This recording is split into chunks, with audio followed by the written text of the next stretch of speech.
Hello. Hello. Mic test, mic test.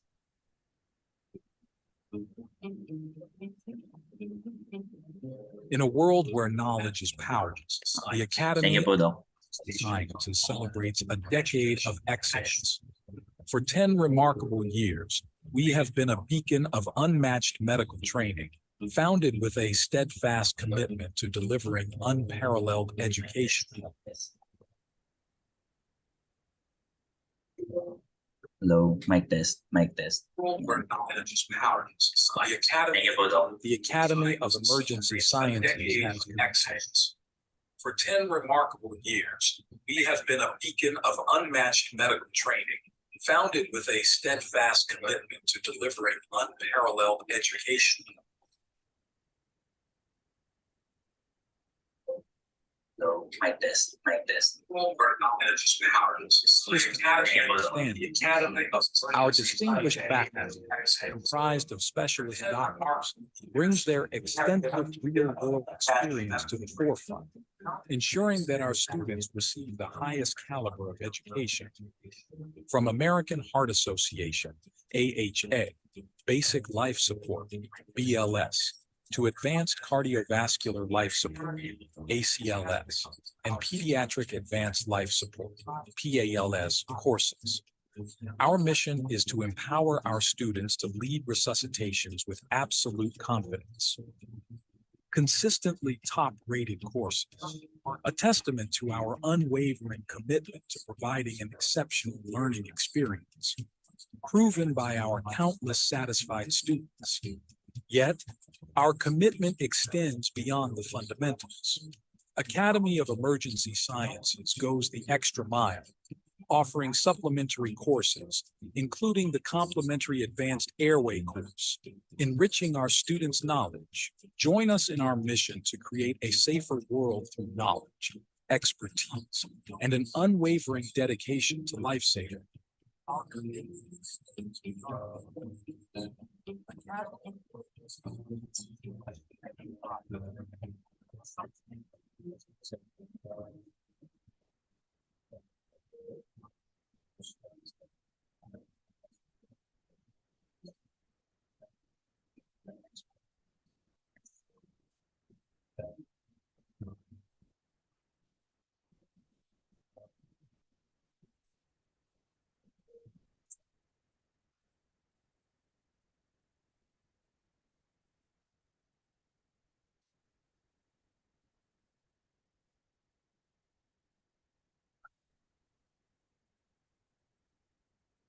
Academy of Emergency Sciences, Resuscitation is our calling, education our passion.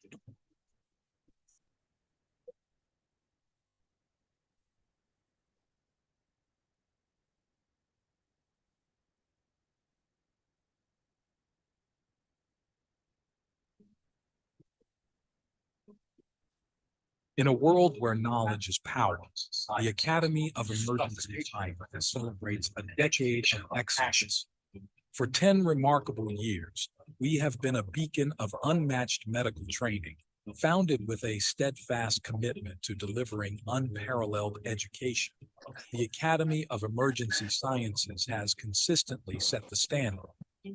Our distinguished faculty, comprised of specialist doctors, brings their extensive real-world experience to the forefront, ensuring that our students receive the highest caliber of education.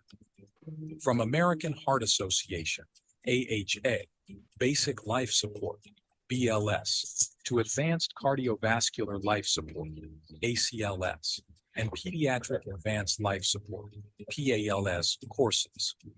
Our mission is to empower our students to lead resuscitations with absolute confidence. Consistently top-rated courses, a testament to our unwavering commitment to providing an exceptional learning experience, proven by our countless satisfied students. Yet, our commitment extends beyond the fundamentals. Academy of Emergency Sciences goes the extra mile, offering supplementary courses, including the complimentary Advanced Airway course, enriching our students' knowledge. Join us in our mission to create a safer world through knowledge, expertise, and an unwavering dedication to life-saving.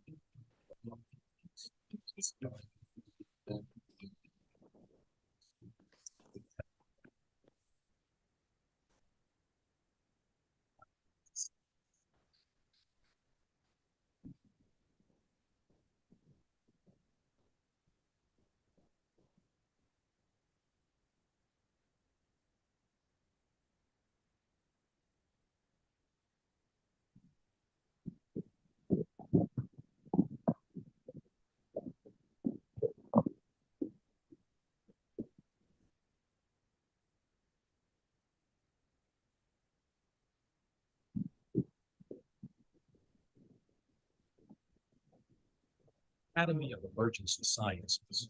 Resuscitation is our calling, education our passion.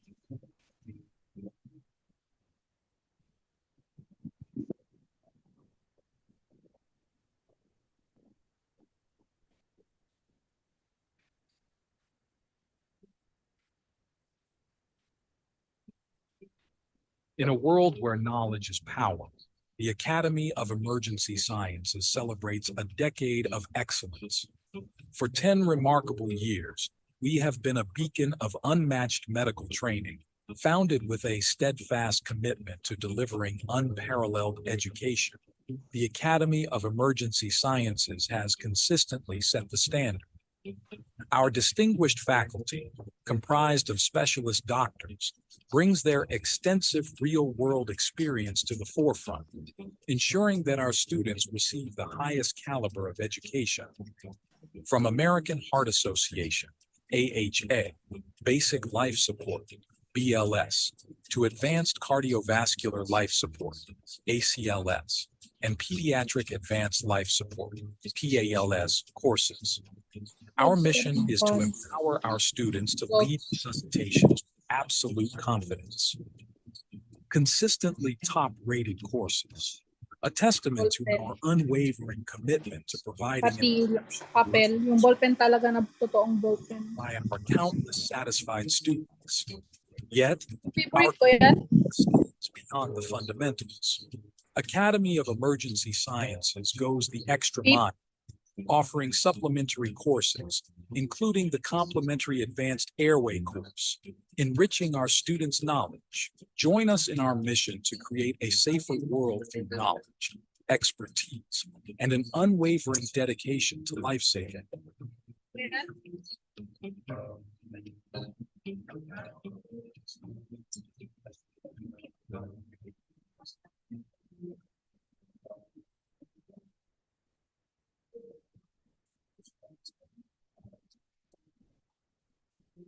World of knowledge.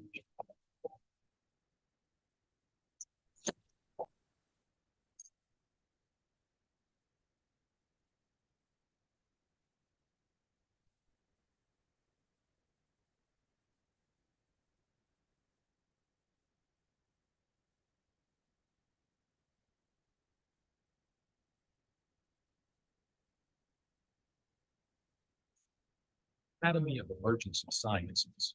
Resuscitation is our calling, education our passion.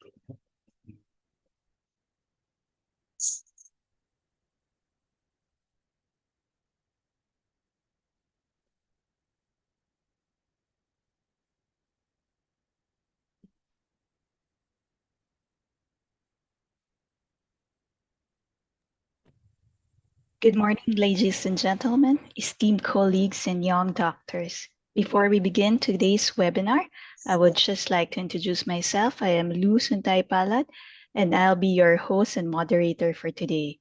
Before we begin, let me review first our Zoom rules.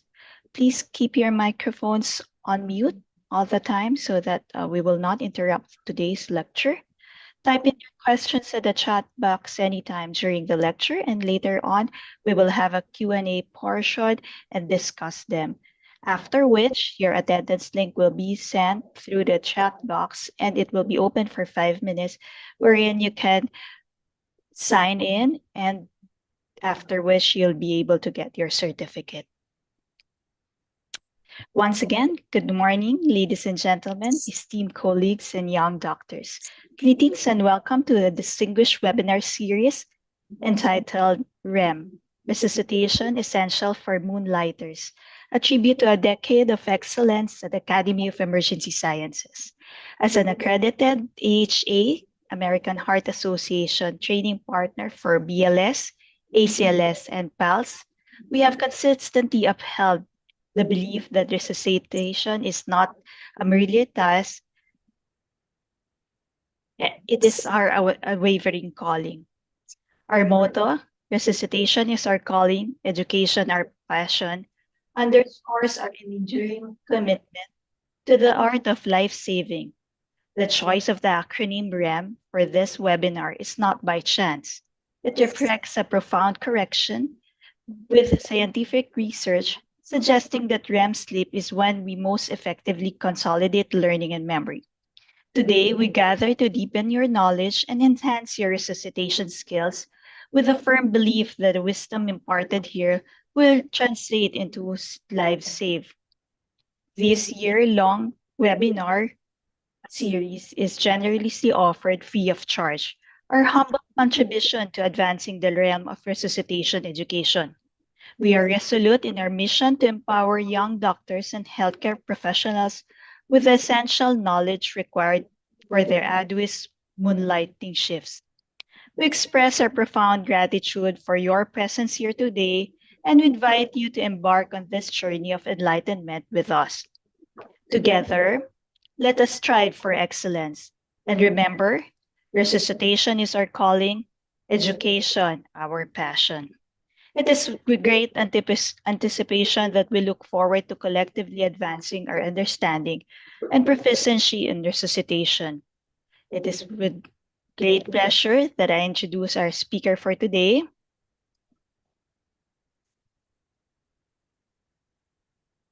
He took up his pre-residency course in biology at the Far Eastern University, graduating as cum laude, then proceeded on with his doctorate at the Far Eastern University Nicanor Reyes Medical Foundation and his residency in anesthesiology at the East Avenue Medical Center.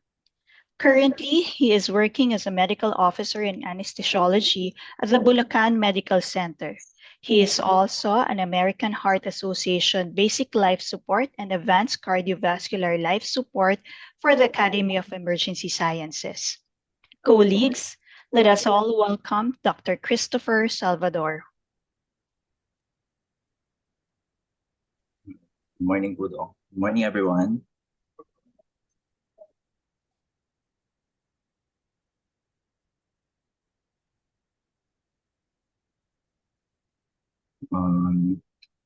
Can you see my screen po? Is my screen viewable?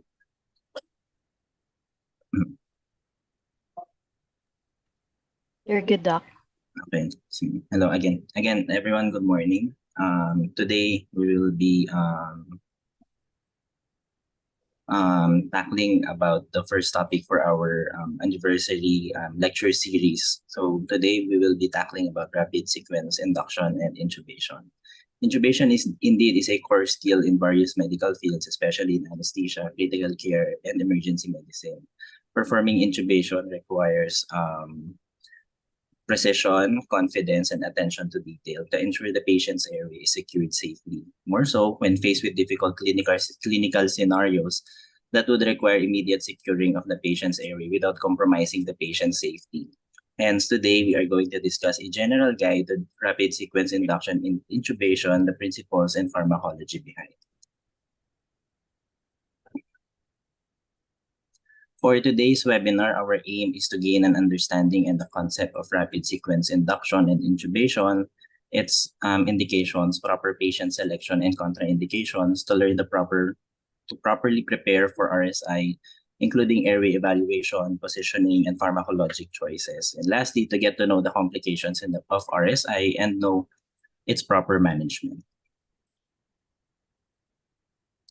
So let's take a sample case for our reference later on in our lecture. So Today, we are presented with a 28-year-old male who was brought to the emergency department secondary to motorcycle accident. Current vital signs upon arrival was 70/40, heart rate of 123, RR of 28 cycles per minute, and oxygen saturation of 85%. He weighs 120 kilos with a height of 5'4", BMI of 45.41. On further evaluation, patient also suffered head injury. Current GCS status is GCS 8, and the patient would require immediate intubation for ventilatory support. So as you are the clinician or the nurse on duty at the emergency room, so this would pose immediate management of the patient's airway. But before we proceed, we first define what is RSI. So rapid sequence induction and intubation is a technique designed to minimize the chances of pulmonary aspiration in patients who are at higher risk, at a higher than normal risk. So the goals of RSI would be to achieve adequate anesthetic depth and paralysis of the patient for the provider to secure the airway in the fastest way possible. So the components of the technique are designed to protect the airway as quickly as possible after the loss of consciousness up to the coughing of the endotracheal tube. So with that definition of RSI, here are some of the clinical scenarios who may receive this These include number one, patients with full stomach. This includes trauma patients, regardless of the fasting period.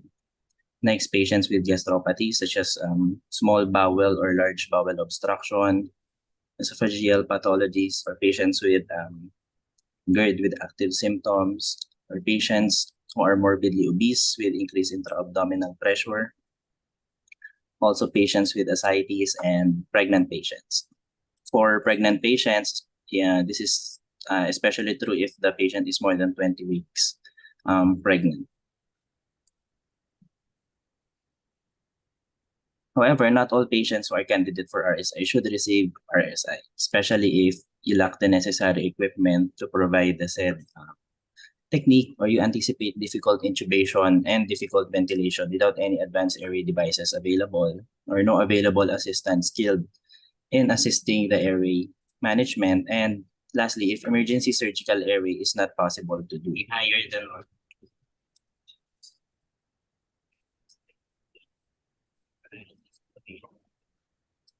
Hence, over and above the skill of intubation, preparation and assessment is the most important thing to do before deciding to do RSI. But before anything else, I want to emphasize to never do RSI alone. There must always be an assistant who should be present and understands the concept of RSI, which he or she is also capable of correctly applying maneuvers to assist the intubator in airway management. So to easily remember the equipment you need to prepare for RSI, we have a simple mnemonic we can use. So it's MSMAID or MSMAID. So this stands for mechanical ventilator, ambu bag, suction machines, monitors, airway devices, intravenous lines, and drugs.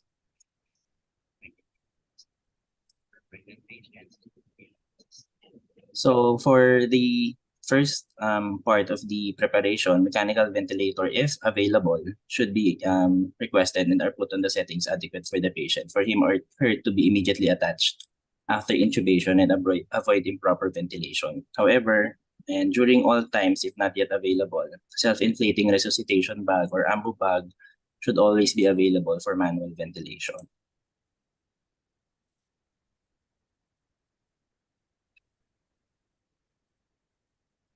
Next is your suction machine. So always make sure a working suction machine is available, since these patients are presumed to have a full stomach. So they should be prepared on the side of your bed, and make sure the suction tubings are tightly placed and the suction power is adequate.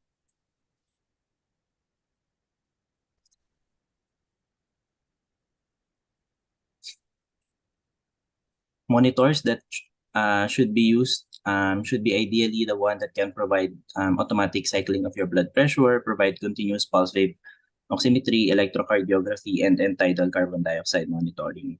So for this setting, we prefer ETCO2 monitoring. However, this is not readily available in most institutions. But the advantage of end-tidal CO2 monitoring is immediately detecting if you are correct in placing your endotracheal tube, because pulse oximetry has a lag time from a fingertip reading of around 2 to 3 minutes. Hence, the use of a capnograph can easily detect if intubation is successful rather than waiting for the patient to desaturate from pulse oximetry.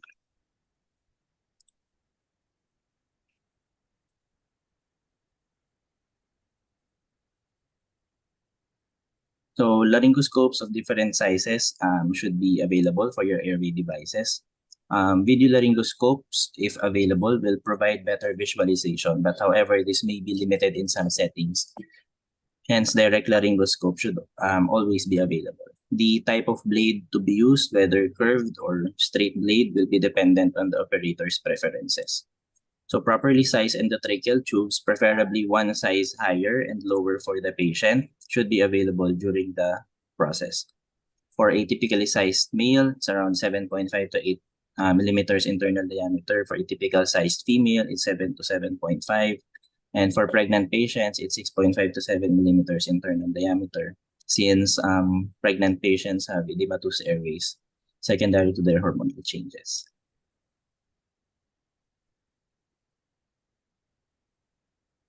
In cases of predicted difficult intubation and ventilation, these airway devices should also be available. So airway adjuncts such as your oropharyngeal and your nasopharyngeal airway, this one should be available. And your supraglottic airway devices, bougie wires or intubating stylets, and if available, your fiber optic bronchoscope, and not in the slide is your cricothyrotomy set, should be available in cases of predicted difficult ventilation and intubation.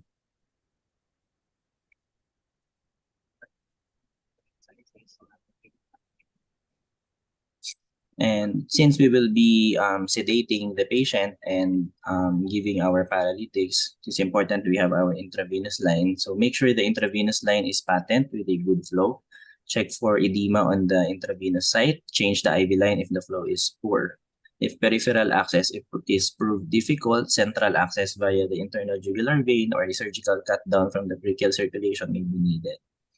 Intraosseous access is acceptable if available in your institution. It's a good choice for RSI and fluid resuscitation as well.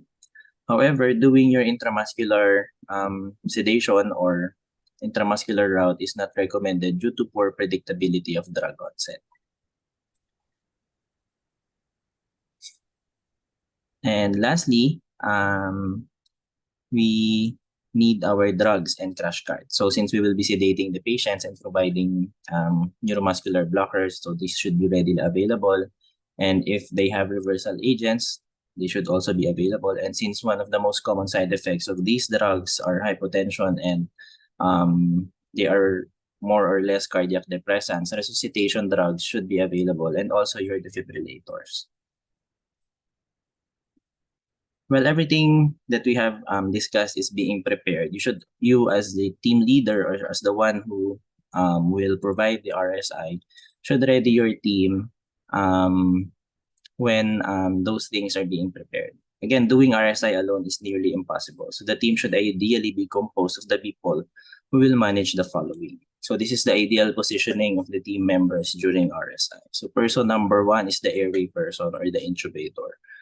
He or she is positioned near the patient's head, where he or she can oversee preparations and provide pre-oxygenation before intubation. So the equipment is usually positioned immediately to the intubator's right, and the airway assistant or number two's left. Okay, so that the assistant can easily hand over to the intubator's right side or right hand the equipment needed for the intubation. So practitioner number 3 is optional. So this practitioner will provide manual inline stabilization in cases of cervical neck injury where shoulder and neck movement should be stabilized prior intubating the patient. So practitioner number 3 is positioned immediately to the intubator's left so that he or she is close to the patient's head without standing between the intubator, the equipment, and the other parts of the team. So number 4 is positioned as such because he or she will monitor the patient and announce or relay the findings to the team while the airway is being manipulated. Number 4 can also act as the one who will provide cricoid pressure while the intubator is having a hard time manipulating the airway. So if you have an extra person, you can have another person separate for drug administration or as a runner if additional equipment is needed during the said process. So this positioning ensures that practitioners focus on the patient and his or her needs, and there is minimal distraction from each member of the team. So while everything is being prepared for your intubation, it's important to evaluate certain things from history taking and clinical examinations while those things are being prepared. Although this is an emergent procedure, this should not hamper you in eliciting useful and valuable clinical findings to tailor fit the need of your patient, especially with the drugs of choice. So for the patient's history, so these are some of the conditions that may affect the drugs of choice during RSI.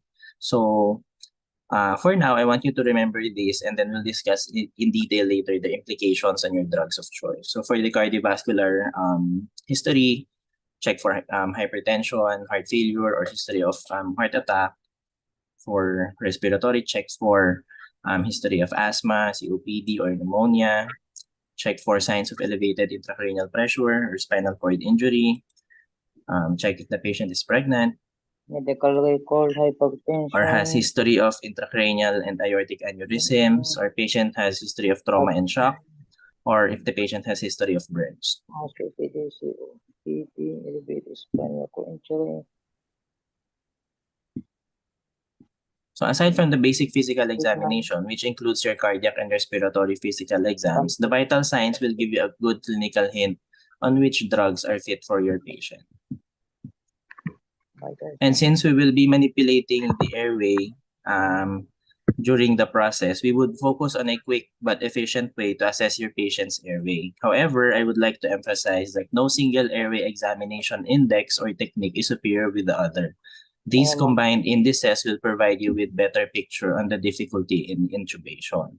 So a quick guide in assessing, in efficiently assessing the airway in an emergent clinical situation is by using the mnemonic LEM.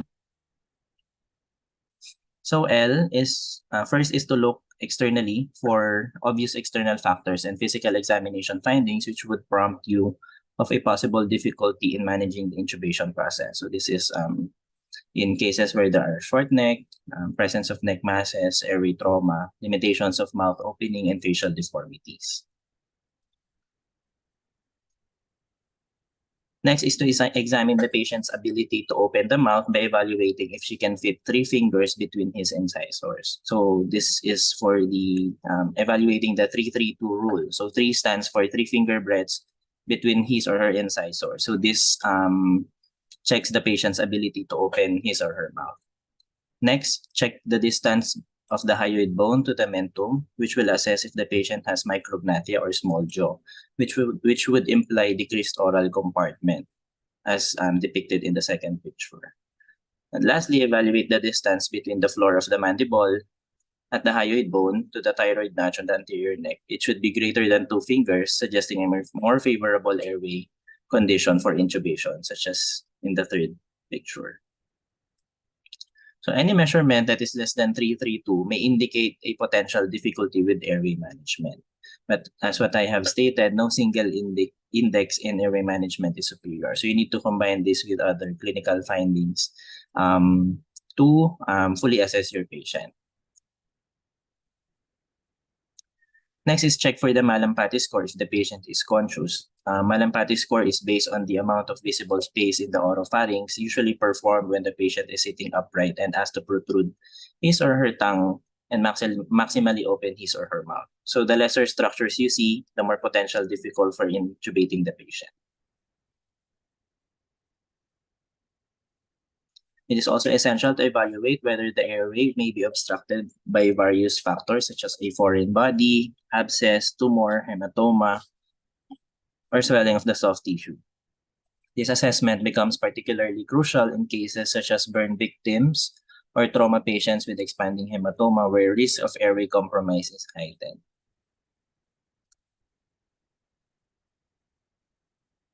And lastly, in alert and awake patients, it is essential to assess their neck mobility by observing if they can place their chin on their chest and the extent which they can tilt their head backward. Decreased neck mobility serves as a negative predictor for complications during intubations.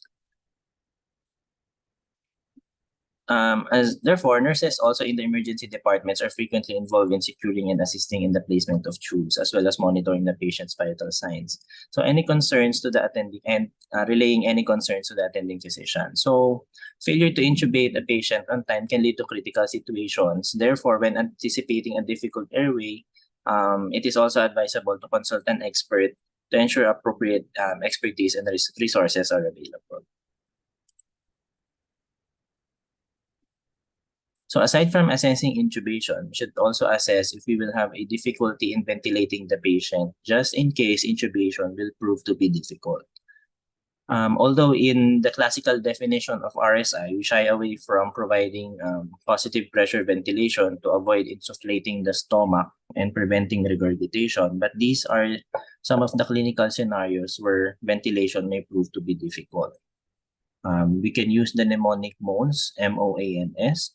For mask seal, we may have difficulty providing a tight seal if the patient has beards or crusted blood on the face or disruption of the lower facial continuity.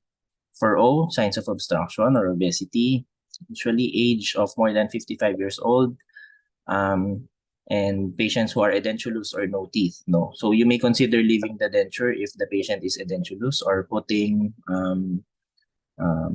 gauze inside the patient's mouth to provide a bit better seal of the ventilating mask. And lastly, patients with stiff lung or sleep apnea, we may have difficulty in providing positive pressure ventilation.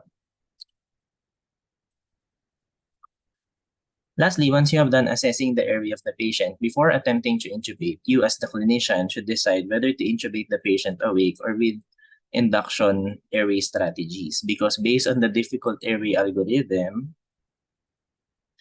choosing between RSI and awake intubation should be done by the clinician before attempting to manipulate the airway. So if an anatomically difficult airway is predicted, rapid desaturation is anticipated, or refractory hemodynamic instability is present, RSI may not be the safest way to achieve airway control. Instead, an awake intubation, in which topical anesthesia is applied to the upper airway, sometimes in combination with very light sedation, may be preferred.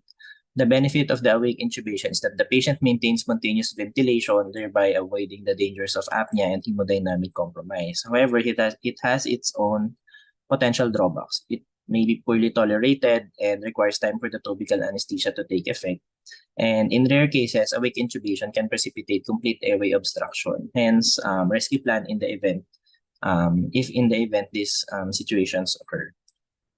So choosing between RSI and awake intubation can be difficult, and the clinician must carefully consider the pros and cons of each approach in the individual patient, including the available equipment, medications, and personnel to determine the best course. So discussions of how to determine the need for intubation and to identify airways that are potentially difficult to intubate or ventilate should be discussed with the team or the available personnel during your assessment.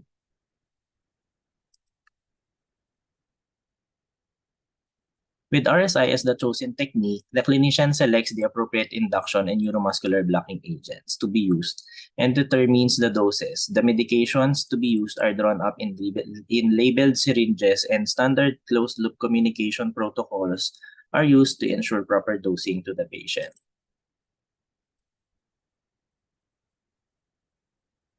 So we typically titrate these drugs to loss of consciousness prior administrating your neuromuscular blocking agent. So as RSI was originally described, a pre-calculated dose of an induction drug was administered, immediately followed by a neuromuscular blocking agent. This timing, however, can result in either underdosing with possibility of patient awareness or overdosing with possibility of hypotension. Hence today we will discuss the ideal dosing for these patients.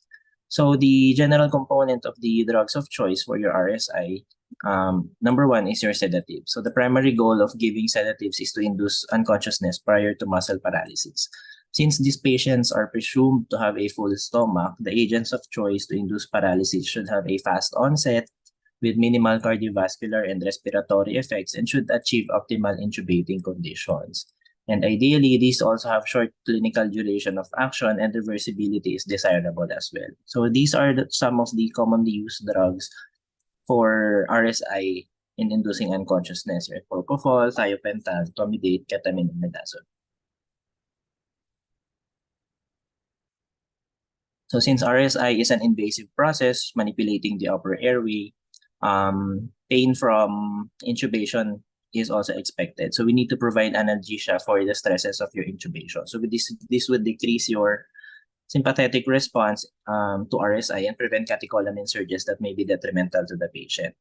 Since these analgesics can also be have sedating effect, they should ideally also be with fast onset. So these are usually your opioids, your fentanyl and remifentanil. The other opioids are really not ideal for your RSI since their peak onset for pain control usually takes long minutes to hours to take effect. So these two are the ideal opioids of choice for your RSI. So lastly, to achieve optimal intubating conditions after loss of consciousness, we need to immediately paralyze the patient to immediately secure the airway.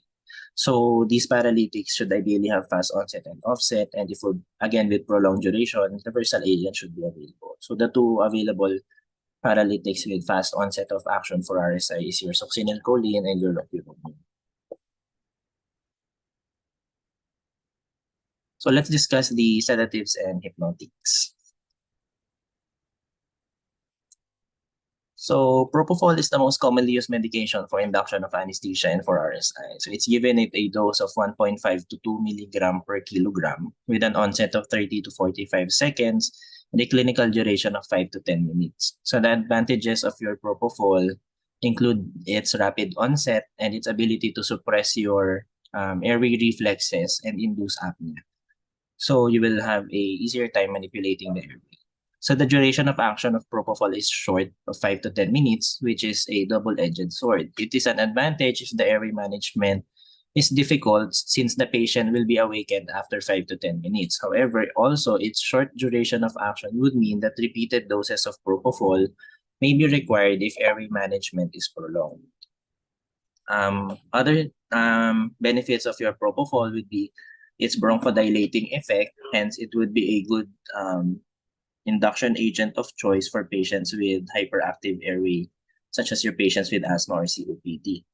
Propofol also decreases your intracranial pressure by decreasing your cerebral blood flow, hence it's a good induction agent of choice for patients with intracranial hypertension or with intracranial pathologies. The drawback of your propofol is that it can cause dose-dependent hypotension and decrease your cardiac contractility. So for patients with your heart failure or decompensated heart failure, they can be detrimental. For the other patients, such as your trauma patients, burn patients, or your patients with aneurysm pathologies, the risk for developing hypotension increases if the patient is volume contracted. But if the patient has been resuscitated with fluids, you can still use your propofol.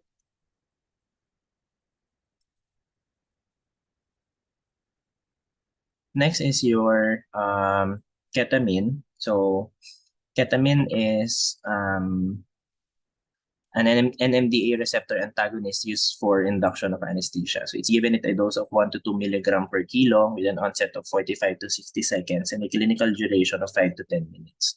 So ketamine is famous for its ability to maintain an intact autonomic nervous system. So it increases your sympathetic tone, resulting in an increase in blood pressure, heart rate, and cardiac output compared to your propofol.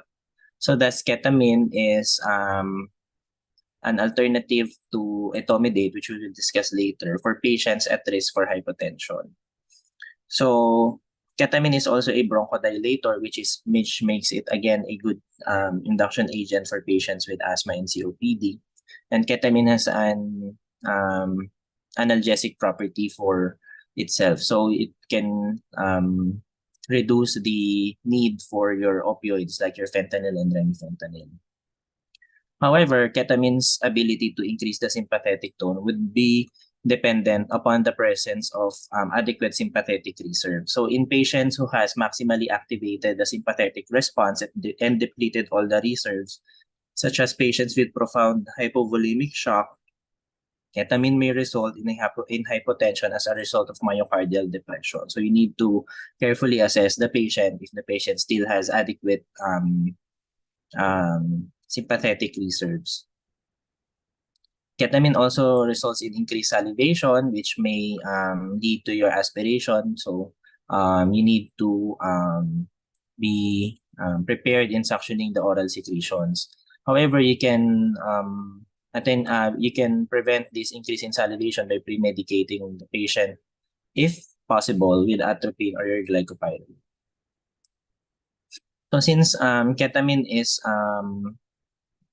increases your sympathetic tone, the cardiovascular effects, which may be detrimental in patients with hypertension and tachycardia.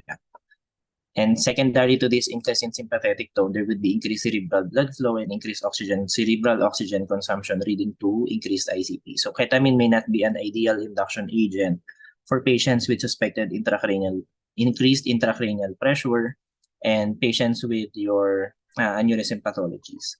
For patients with trauma and burns, if the patient still has enough sympathetic reserve or the patient has been resuscitated, you may still use ketamine as your induction agent. And for patients with hypertension and heart failure, again, it would depend on the catecholamine stores of your patient. So you need to clinically assess if the patient can compensate for those effects of ketamine.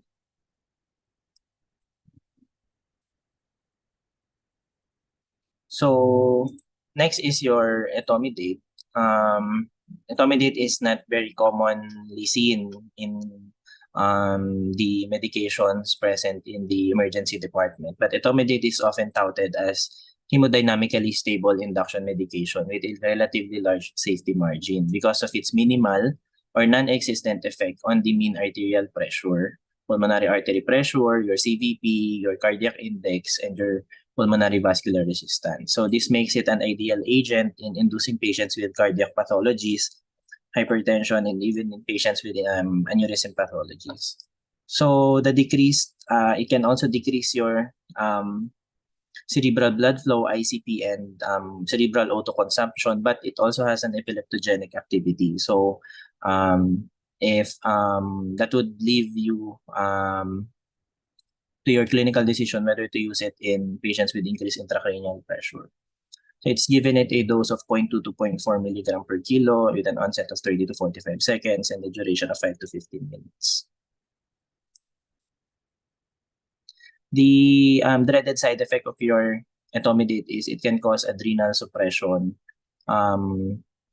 leading to decreased cortisol production in response to a stressful stimulus. However, the evidence is still conflicting because 6 trials reported that a single induction dose or single bolus dose of your etomidate is not associated with increased mortality compared with other induction agents.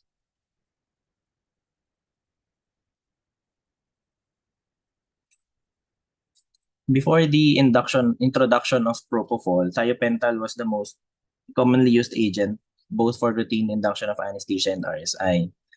It's given at a dose of 3 to 5 milligram per kilo with an onset of less than 30 seconds and 5 to 10 minutes. However, it's not available in other institutions anymore. The benefit of your thiopental is that it's highly lipophilic and highly unionized, meaning there is rapid brain uptake and rapid onset. So a single bolus dose can induce unconsciousness in less than 30 seconds. So it's also neuroprotective. It decreases your intracranial pressure and can lead to burst suppression in the brain. So it's a perfect induction agent for patients with increased intracranial pressure.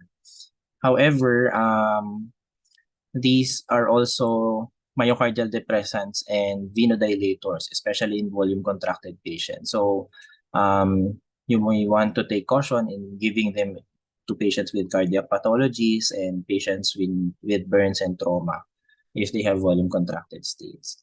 Thiopental is known to release histamine, so you might want to shy away from thiopental if you are dealing for patients with asthma and COPD.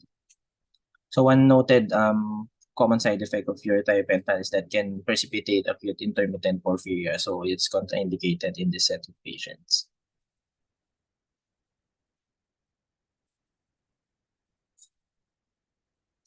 Lastly, midazolam generally is not used as a sole anesthetic or sedative agent for RSI due to its longer onset of action of 60 to 120 seconds compared to the earlier sedatives. But the benefit of adding your midazolam to the sedatives of choice is the anterograde amnesia and its effects on the pharmacokinetic profiles of the other sedatives, primarily with your propofol and fentanyl. Midazolam and fentanyl are synergistic drugs when given together, potentiating each other's effects and decreasing the dose needed.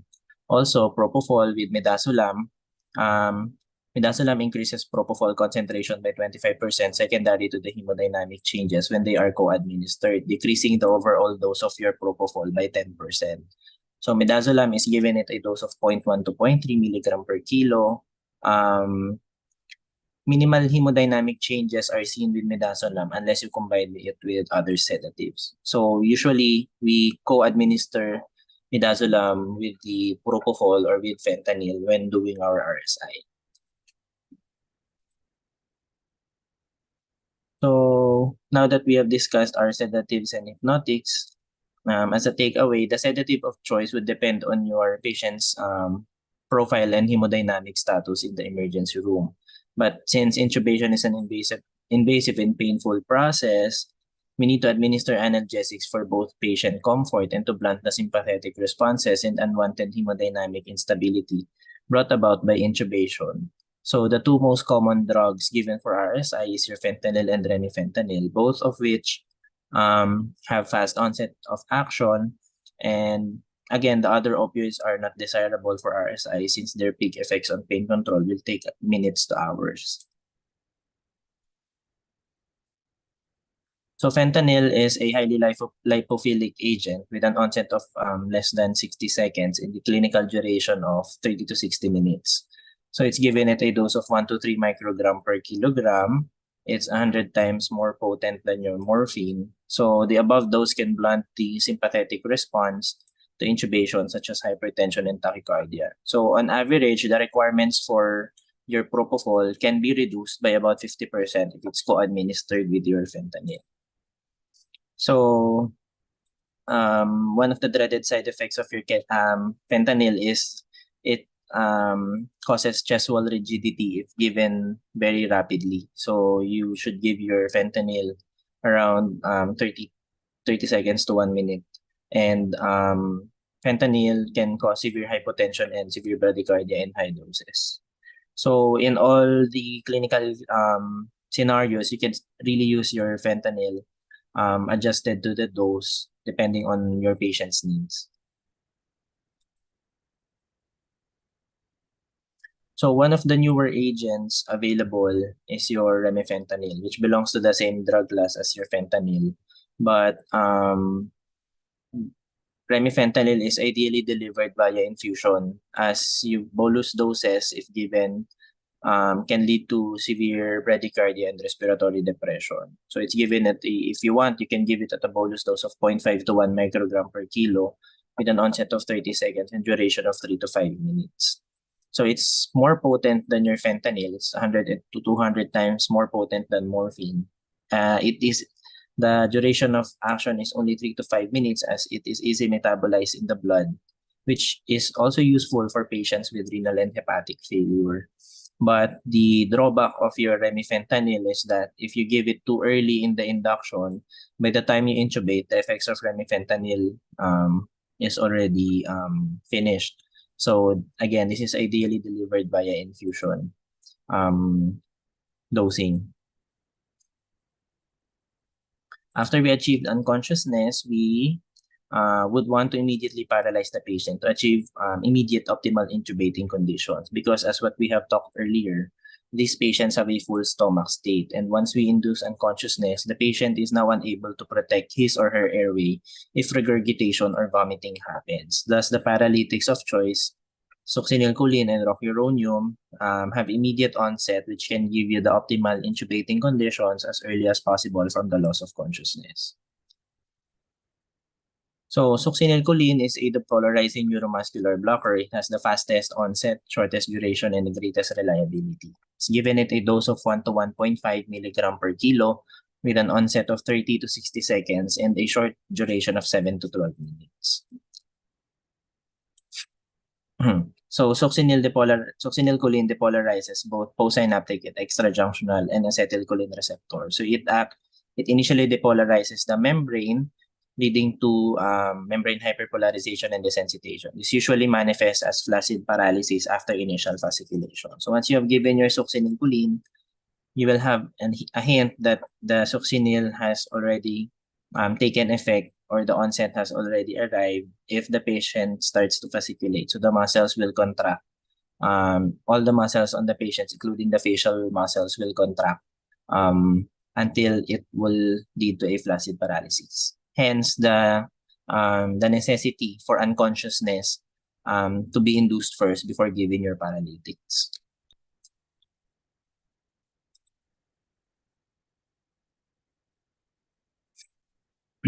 So, the advantage of your succinylcholine is that it can provide good intubating conditions after less than 60 seconds, and it's short onset, short duration of action of 7 to 12 minutes. However, it's not devoid of your side effects. It can cause bradycardia due to the stimulation of your muscarinic acetylcholine receptors. It can cause muscle pain secondary to muscle fasciculations, which can be addressed by giving your analgesics. And the bradycardia, you can address that by pre-treating the patient with your atropine. But one of the side effects of your succinylcholine is your increase in serum potassium. So in normal patients with no comorbids, the increase is only mild of around 0.5 milliequivalents per liter. But in patients with upregulation of your immature acetylcholine receptors, such as your immobile patients, patients with chronic denervation, spinal cord injury, burn patients of more than 24 hours, they have immature and extrajunctional acetylcholine receptors, which may have prolonged opening of your potassium channels. So this may lead to severe hyperkalemia and cardiac arrest. So in those patients with denervation injury, so succinylcholine is not advised. Succinylcholine can also precipitate malignant hyperthermia. It's a clinical condition wherein the patient would go into a hypermetabolic state, and we shy away from using succinylcholine from these kinds of patients. These patients usually have muscular dystrophies to begin with. So, succinylcholine can also increase your intracranial pressure and intraocular pressure, although transient. If you can shy away from using your succinylcholine for these patients, we shy away from using them to prevent the complications of increased intracranial pressure.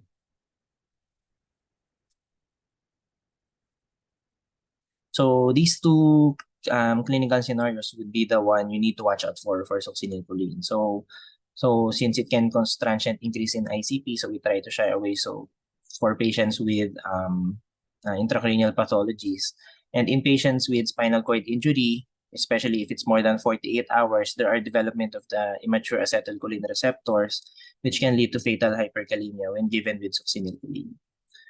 For burn injury patients, if it's more than 24 hours, there is also proliferation of those immature receptors. Hence, the risk to develop fatal hyperkalemia is very high following your succinylcholine administration.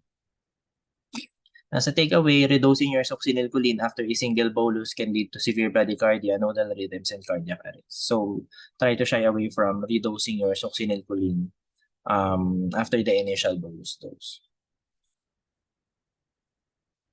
So again, when not to use your succinylcholine. So if there's a risk for malignant hyperthermia, patients with receptor upregulation, patients with pseudocholinesterase deficiency, which leads to prolonged paralysis, patients with severe acidosis and hypovolemia. But for patients with renal failure, they may still be given succinylcholine unless it's proven that the plasma potassium levels are elevated.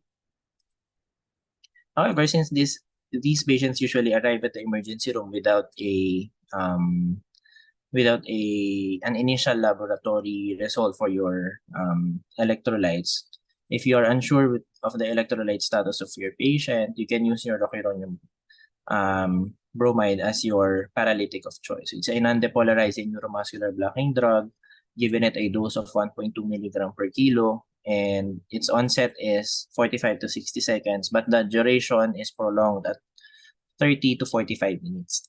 So it acts as a competitive inhibitor of your acetylcholine. The clinical doses usually have slow onset of 2 to 3 minutes, but high doses at 1.2 milligram per kilo can achieve optimal intubating conditions in 1 to 2 minutes. Generally, rocuronium has very favorable hemodynamic profile, and its side effect is not as drastic as that of succinylcholine. However, its clinical duration of action is a double-edged sword. It has a benefit of acting as a post-intubation paralytic to ensure proper and better mechanical ventilation once intubated, but it can also be undesirable if you are unable to intubate the patient and have a difficult ventilation scenario, and the patient needs to be awakened. Hence, a reversal agent is available for rocuronium, marketed as Sugamadex, which acts as a chelating agent and binds irreversibly to rocuronium to facilitate renal clearance. However, in cannot intubate, cannot oxygenate situation, you need a dose of 16 milligram per kilo, and the availability of this drug varies from hospital to hospital due to its high cost. So with that in mind, I just want to add some special population that would warrant those adjustments. For the elderly, secondary to the changes in body composition, which are primarily characterized by a gradual loss of skeletal muscle and increase in body fat. So most intravenous anesthetic drugs that are highly lipid soluble begin to enter tissue even before they are fully mixed in the blood.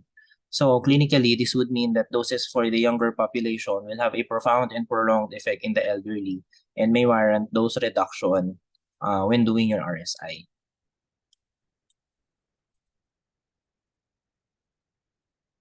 For the obese patients, aside from the increased percentage of body fat, have increased blood volume with increases in cardiac output by 20 to 30 ml per kilo of your body weight. So obese patients were more likely underdosed during RSI compared with non-obese patients. So general pharmacokinetic principles dictate that with certain exceptions, drug dosing should take into consideration the volume of distribution for administration of the loading dose. Since we are dealing with bolus doses for RSI, we would be more concerned for the loading dose of the patient.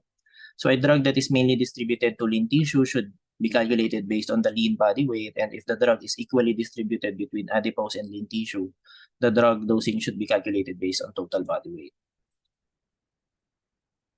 So here are some of the drugs that we have discussed earlier, mostly would require your lean body weight. However, for succinylcholine and your Sugamadex, it is computed based on the total body weight of the patient.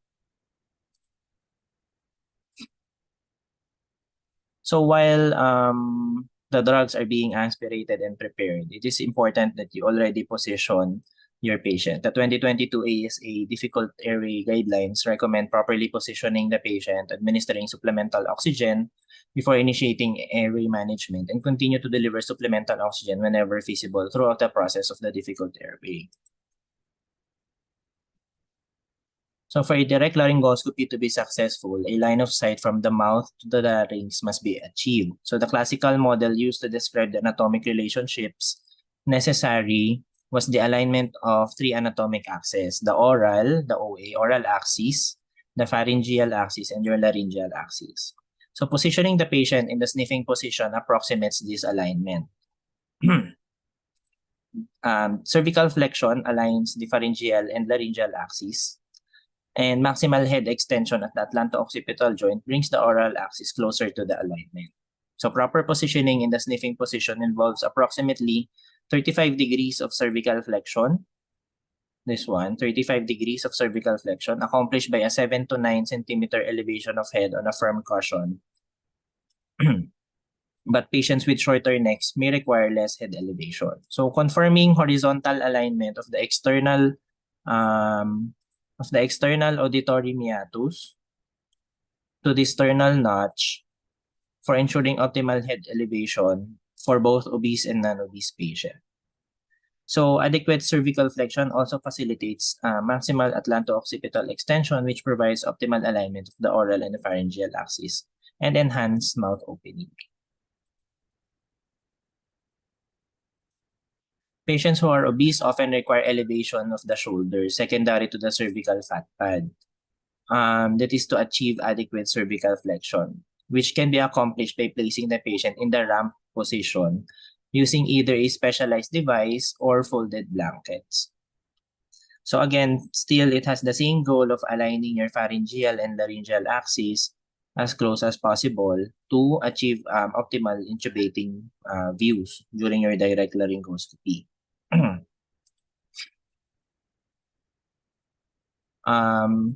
In some cases, such as intestinal obstruction and gastric pathologies, while the patient is still awake and conscious, prior positioning the patient and sedating the patient, NGT may be inserted to drain the gastric contents. So we generally leave the nasogastric tube in place during RSI, connect it to a suction drain to drain the stomach prior to induction. So while the presence of nasogastric tube may impair the function of the lower esophageal and upper esophageal sphincter, studies have shown that cricoid pressure effectively prevents regurgitation with NGT in place. In addition, the NGT can help identify the esophagus during laryngoscopy, such as in the photo. So this would make esophageal intubation less likely. So after positioning the patient, we provide your pre-oxygenation. So pre-oxygenation is providing 100% oxygen to displace nitrogen in the lungs. Since room air is primarily composed of your nitrogen, we would want to displace the nitrogen in the lungs to increase the oxygen reserve and produce additional time to secure the airway. Of particular importance in RSI, since masked ventilation with positive pressure ventilation is usually not performed in between induction and intubation because of the fear of insufflating the stomach and promoting regurgitation.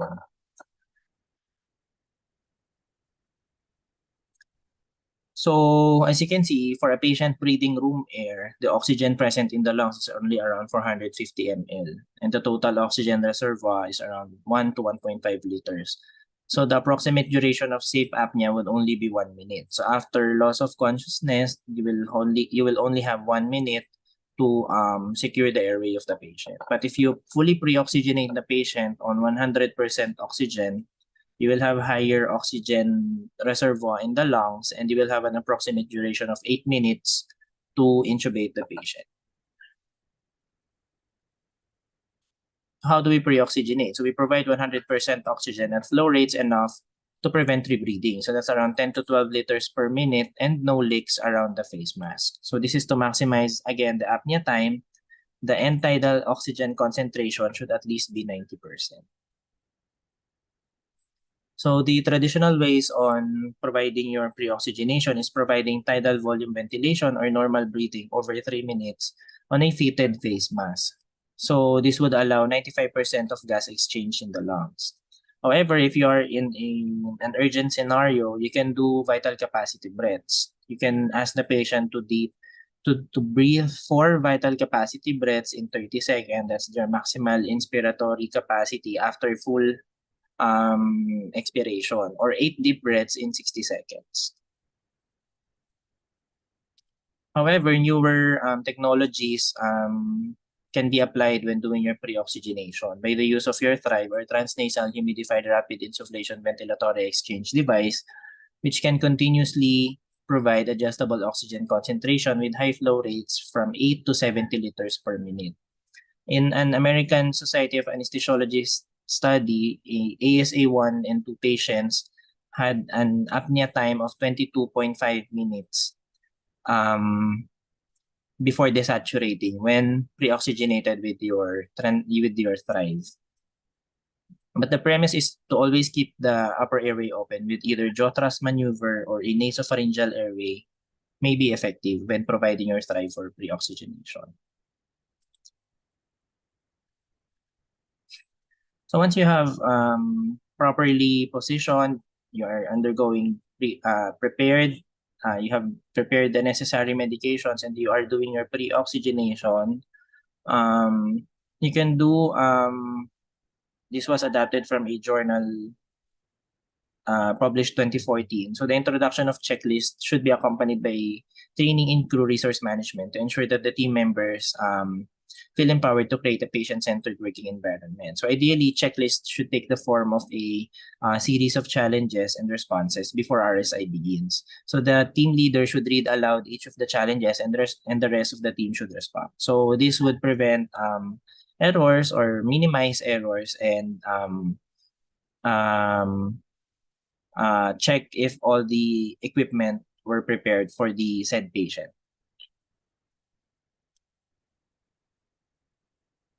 So once you are prepared to do your drug induction, so administration of an induction agent followed by a paralyzing agent is undertaken only after all preparatory steps, including pre-oxygenation and positioning, have been completed, and when the team has assembled and is ready to proceed. So induction agents are administered to bring on unconsciousness rapidly and are always used first to ensure that the patients are unconscious before paralysis is induced. So just a short way, but how do we assess when is the consciousness or depth of anesthesia enough, and when is it safe to intubate? So this is the stages of anesthesia, no? But just to give you a quick way to assess the patient is that you need to reach the stage of surgical anesthesia at stage 3. So this is the targeted anesthetic level for procedures requiring general anesthesia. So the hallmark of stage 3 of anesthesia is the cessation of eye movements and the respiratory depression. So the airway manipulation is safe at this level. So from consciousness down to the stage 3, the patient will pass through stage 2, or the stage of your excitement and delirium. So this stage is marked by features such as disinhibition, delirium, uncontrolled movements, loss of eyelash reflexes, hypertension, and tachycardia, and area reflexes remain intact during this phase. So airway manipulation during this stage of anesthesia should be avoided when the patient is in this stage, since placement of any airway devices in the oral airway may lead to laryngospasm and closure of the patient's airway, and also vomiting. Hence, to shorten the stage that the patient spends in the delirium stage, it is prescribed that fast-acting agents will help reduce the patient's time and facilitate entry to the surgical stage of anesthesia. But if the patient is still disinhibited with eye activity and with hypertension and tachycardia, the patient may still be in the delirium stage, and airway manipulation is not advised. So you may want to add more sedatives for the patient to proceed to the surgical anesthesia stage. So once you have assessed that the depth of anesthesia is already adequate, you may start to administer your paralyzing agent. So paralyzing or neuromuscular blocking agents are then administered to relax the skeletal muscles profoundly.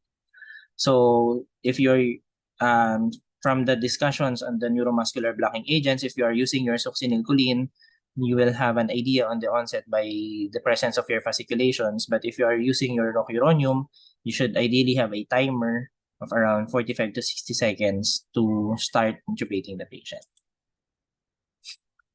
So I will not deal much with the technique, but once you have achieved the time required for the onset of your neuromuscular blocking agents, you may start intubating your patient by inserting the laryngoscope blade in the right side of the mouth, then using the left flange of the laryngoscope to displace the tongue, and advancing the laryngoscope blade towards the midline to the base of the tongue, and providing a force to lift the jaw of the patient and on an outward motion at a 45-degree angle. So if you are able to see the glottic opening,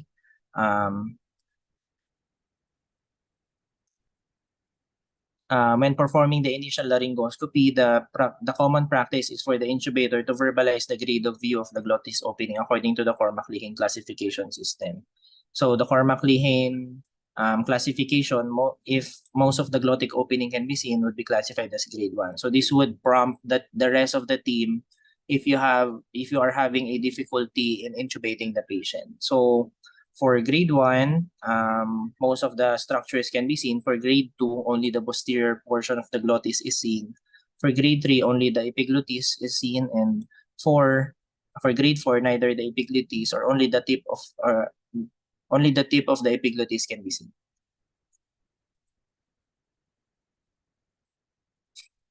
So we ideally place a stylet in the endotracheal tube to add rigidity to the tube and facilitate placement easily, and to increase the chance of success of first attempt. So once you have seen the glottic opening, you may ask your airway assistant to hand over the tube and avoid removing your line of sight to the glottic opening. So once the tip of the tube is placed to the vocal cords, the stylet should be removed to avoid trauma to the anterior trachea, and the tube is advanced under direct vision. So until the proximal portion of the cuff is 2 centimeters past the vocal cord, that is your goal distance of placement for your endotracheal tube. Then the cuff is inflated to secure the patient's airway. So once the endotracheal tube is in place, the laryngoscope is removed, the endotracheal tube is cuffed, and the patient is manually ventilated initially. So the gold standard for immediate confirmation of ET placement is your waveform capnography. However, if not available, other clinical signs such as chest rise, mist in the endotracheal tube, and doing your 5-point auscultation can also be used. The ideal cuff pressure should be less than 20 centimeters water or less for the endotracheal tube to prevent tracheal edema. And after intubating the patient, you need to secure the tube. Most commonly, we secure it with a tape. But in cases where the tape cannot be used, for example, there are extensive burns or tape allergy in the patient, you may want to use, there are some available advanced securing devices, such as this one. But the endotracheal tube will be placed midline. So if you move the tube, you do your 5-point auscultation again to confirm the equalness of your breath sounds before securing the endotracheal tube. However, in some situations where this advanced securing device is not available, you may suture the endotracheal tube in the gums of the patient, or you can include wire fixation to the tooth to secure the endotracheal tube. So lastly, if you are not able to intubate the patient, there are some complications and what ifs during your RSI. So what if number 1, you are unable to intubate the patient? The first thing you need to check is, can you ventilate the patient? So from the difficult airway algorithm, you go to the non-emergent pathway if you are able to ventilate the patient adequately. So how do you know if you are able to adequately ventilate the patient? The oxygen saturation will recover.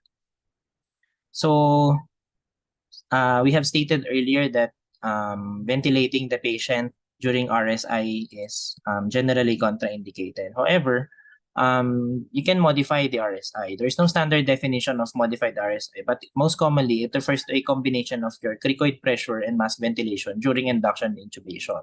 So providing chin lift and jaw thrust maneuvers to the open airway and adding your airway adjuncts. So the positive pressure ventilation should be low pressure breaths of less than 20 centimeters water. So this would prevent opening of your lower esophageal sphincter.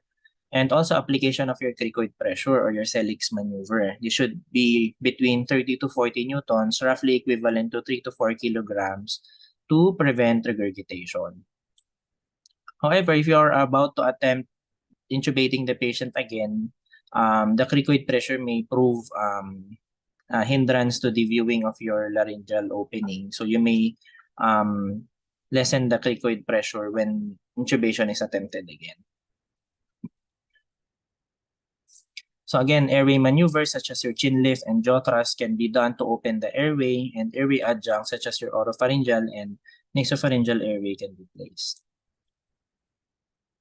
If you are able to ventilate the patient, you go to the non-emergent pathway and establish a secure airway. So your choices are to use alternative devices such as your video laryngoscope, your flexible intubation scope, or your fiber optic bronchoscope or supraglottic airways. It is important to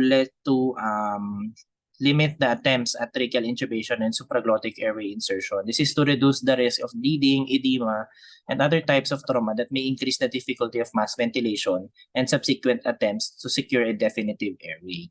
So you are only given 3 attempts for non-pregnant patients. For pregnant patients, you are only given 2 attempts plus 1. The plus 1 is for the clinician with higher level of skill or your rescue physician or your rescue teammate. So it is also important for the one who is monitoring the patient to indicate the time, the attempts, and the oxygen saturation of the patient while you are establishing the secure airway. However, if you are unable to ventilate the patient, excuse me, you go to the emergent pathway and immediately establish your ventilation. So you may use your face mask, or you may use your supraglottic airway, or you may again attempt your endotracheal tube, limiting yourself to less than 3 attempts plus 1 for a more experienced clinician. But the duration of elapsed time is vital. So when a provider cannot intubate the patient and then cannot ventilate the patient, the oxygen levels in the blood can plummet down. So there's a significant danger of anoxic brain damage injury within minutes. So if still in few minutes and ventilation remains inadequate, emergency invasive airways such as your rigid bronchoscopy or your surgical cricothyrotomy is advised for these clinical scenarios. So again, this is an example on how to insert your supraglottic airway by guiding the balloon cuff with your hand and inflating the cuff up to 60 centimeters water of pressure. So this seals the supraglottic airway, would seal the gastric inlet while providing an access to the airway. So with this, you can ventilate the patient, but this is not a definitive airway, so the patient still needs to be intubated and or be provided with surgical airway if intubation is proved difficult. So this is another form of your supraglottic airway. So these are second generation airways wherein it is already preformed to the shape of the oropharynx. So you will have a more easier time inserting the device, unlike on the first one wherein you need to insert your whole hand to guide the balloon to the upper airway of the patient. And lastly, if you are not able to really ventilate the patient and the patient is desaturating, you may want to do your surgical cricothyrotomy. So if possible, it is done by extending the neck to better expose the trachea. Then you can palpate the depression over the cricothyroid membrane, and then using a scalpel blade, you may provide a 1.5 centimeter horizontal stab through the skin and expose the cricothyroid membrane, then insert a cuff tracheostomy, or if available, or a size 6 cuff endotracheal tube through the opening to secure the patient's airway and provide proper ventilation. So what if number 2, able to ventilate the patient, but suddenly the ambu bag becomes non-compliant and there is no appreciable chest rise, you may want to consider laryngospasm. So any episode of airway obstruction in an anesthetized patient may be due to laryngospasm. So this possibility becomes greater if basic airway maneuvers and adjuncts have failed to relieve the airway obstruction. So laryngospasm is the sustained closure of the vocal cords resulting in a partial or complete loss of air of the patient's airway. So laryngospasm can rapidly result in hypoxemia and bradycardia. So your goal is to immediately reestablish oxygenation and clear the patient's airway. So closure of the glottic opening would be detrimental for the patient. So if you are suspecting laryngospasm, your immediate goal is to apply positive airway pressure with 100% oxygen and vigorously apply a jaw thrust maneuver. So if you have done suctioning the oropharynx, you assess the oxygen entry. If you are not able to pass any air and the patient is hypoxic and bradycardic, then the patient is in complete laryngospasm. But if you are able to partially ventilate the patient, you may deepen the patient with your propofol. If the patient improves, continue to ventilate the patient. But if you have no improvement, you may administer succinylcholine for the laryngospasm or atropine for the bradycardia. However, if you have already administered your succinylcholine pre-induction to avoid the risk of severe bradycardia, you may opt to give your non-depolarizing muscle relaxant, which is your rocuronium, at a low dose of 1.2 milligrams, sufficient enough to rapidly break the laryngospasm. So what if number 3, since this patient have full stomach, this patient suddenly vomited while you are not still manipulating the airway. So what you need to immediately do is to suction the secretions, tilt the head laterally, put the patient in slight Trendelenburg position to avoid the secretions pooling in the glottis. You may apply gentle cricoid pressure, but if the patient is actively retching, please release the cricoid pressure, as this may lead to your esophageal rupture. And lastly, what if number 4, it's the most common complication of your RSI. Hypotension is very common, secondary to the effects of drugs and the hemodynamic instability brought about by intubation. So you may want your fluids readily available and your vasopressors. And if the patient goes into cardiac arrest, then the team should be prepared to perform advanced cardiac life support for the patient. And that's all for today's lecture. So these are my references. Thank you so much. Wow, Doc, thank you so much for a very comprehensive lecture on rapid sequence intubation. So we now open the floor for any questions that our colleagues may have. If you are watching through YouTube, you can type in your question as well, and we can relay it to Doc. Right, so we have a question here at the chat box from Cherry. Is it possible to intubate a conscious patient? I think this is what Dr. Kit was discussing a while ago, the awake intubation. Is that correct, Doc Kit? Yes, Doc. But if she is referring during episodes of cannot ventilate or cannot intubate situations, awakening the patient is also advised in the difficult airway algorithm. However, it would depend on your clinical decision whether to awaken the patient, because if you awaken a patient and he or she is still high risk for aspiration, are you prepared to manage those risks if you awaken the patient? But yes, awakening the patient is part of the difficult airway algorithm when addressing these kinds of situation of cannot intubate, cannot oxygenate situations. Right. So, Doc, let me just go back. A while ago, you were saying that in awake intubation, you may give light topical anesthetic, right? And then light sedation. Do you have a drug of choice for the light sedation to achieve light sedation? Yes, Doc. For light sedation, you may just want to give your anxiolytic, which is your midazolam. Since, again, as we have discussed earlier, the hemodynamic profile of your midazolam is very minimal. if it's not co-administered with any opioid or any other sedatives. But for awake intubation, what's more important is topicalizing the whole airway from the upper airway to the trachea. So there are strategies aside from providing your lidocaine spray, like blocking your glossopharyngeal and your vagus nerve in the trachea for managing awake intubation. Oh, I see. So additional knowledge, no? We just thought that it was just a topical lidocaine. So analgesics should be added as well, or just the light sedation and the topical anesthesia is okay already? I think, Doc, it would depend on the clinical situation of the patient. If the patient has very high risk of regurgitating the gastric contents, I would shy away from giving your analgesics such as your fentanyl, because Fentanyl, it is synergistic with your midazolam and may deepen the sedation Right. if we are not careful with the dose. But if you think that the patient would need more analgesic rather than your anxiolytic, you may shy away with midazolam and give sole fentanyl agent as the light sedation of choice. So it's an either or, no?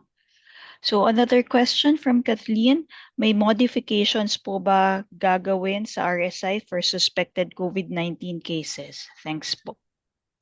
For suspected COVID-19 patients, we still do the old protocol that was introduced during the COVID pandemic. So we shy away from providing your positive pressure ventilation since it's an aerosol generating procedure, and we usually use an intubating box or a sheet for the anesthesiologist to intubate and avoid the secretions. Also, for suspected COVID-19 patients, it's still the anesthesiologists that are in charge for intubating these kinds of patients to maximize the first success attempt.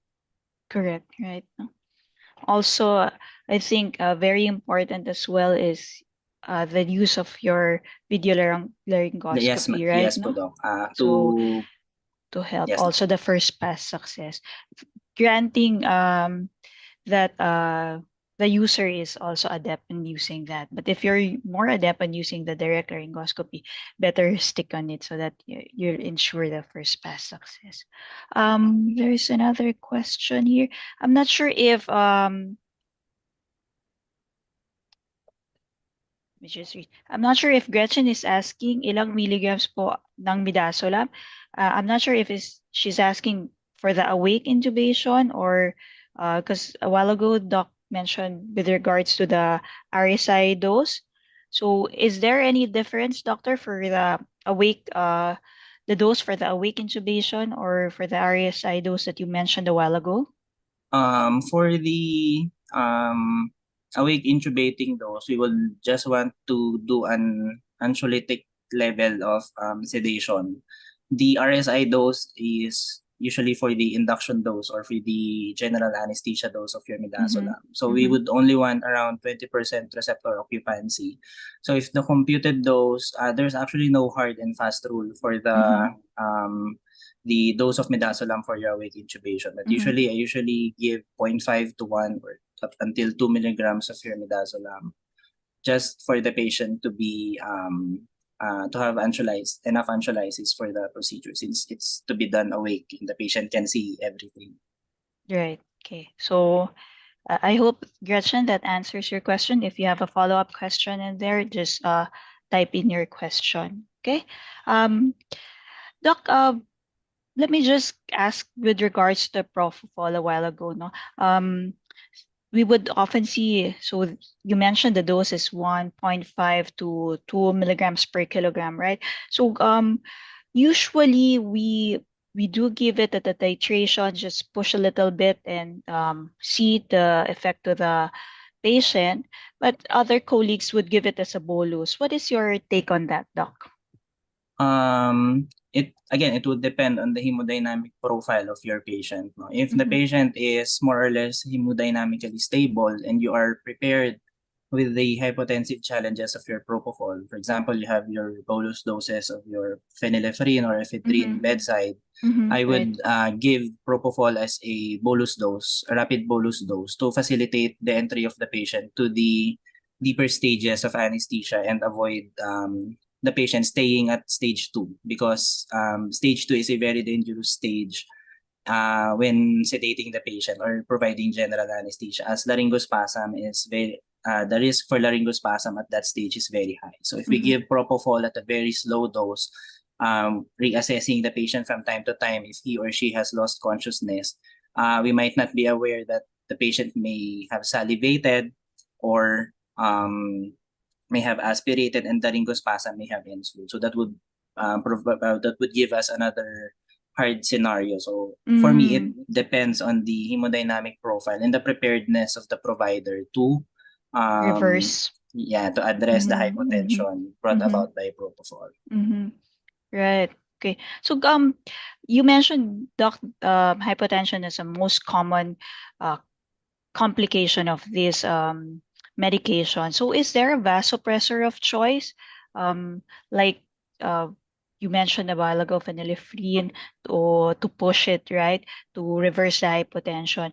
Would it be prudent to start with the drip already of a vasopressor, or to give the push first of your ephedrine? Or Yes, no. It depends on the clinical scenario. If the patient has a high risk for developing hypotension, if the patient was not resuscitated properly before doing your RSI, it is prudent to start your phenylephrine or norepinephrine drip prior giving your propofol. But if you are starting a drip, make sure to provide a separate line for the drip and separate line for the RSI. Since the RSI medications are given in bolus, you might push the vasopressors together with the RSI medication. So that would provide hemodynamic instability for the patient.